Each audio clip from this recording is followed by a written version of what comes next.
In the Anima Christi prayer, we pray, "Blood of Christ, inebriate me, I ask to be made drunk with God's love.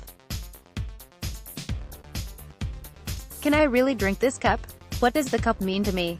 To answer these questions, I visit in my imagination with the mother of Zebedee's children, Matthew chapter 27 verses 55 to 56.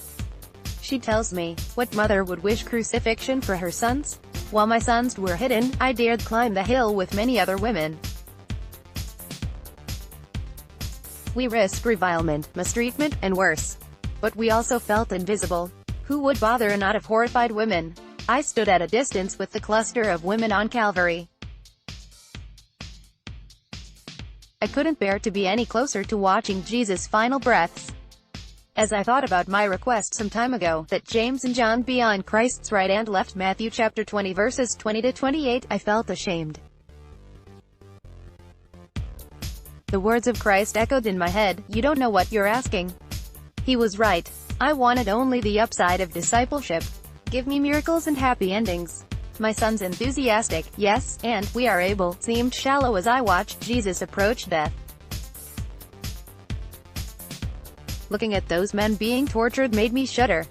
I wished in that moment to be with Zebedee, still catching fish at Lake Gennesaret, providing for the extended family.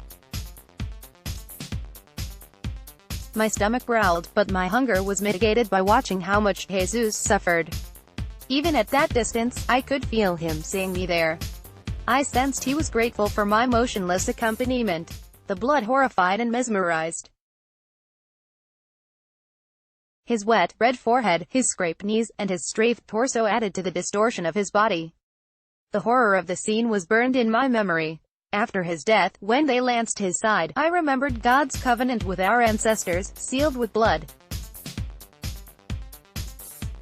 I leaned on some of the other women for support. It is now years after that day on Golgotha, and I approach the chalice every week as a member of a community of believers. Before that cup goes to my lips, I take a deep breath. I'm agreeing to something big, something powerful. This is not a casual sip. This calls me to love, a love that hurts. It's a mother watching her son die when she can do nothing to alleviate his pain. It's a man abandoned by his friends, longing to feel their encouragement when he is close to the end of his rope.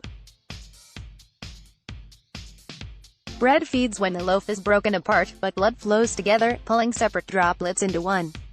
Liquids blend easily. We cannot separate one morsel from another. To drink this cup is an affirmation of the coagulation of community. Through the common cup we share as a living memorial of the Last Supper, we fuse into one body, even though we each have a different mission. I hope and pray that I can drink this cup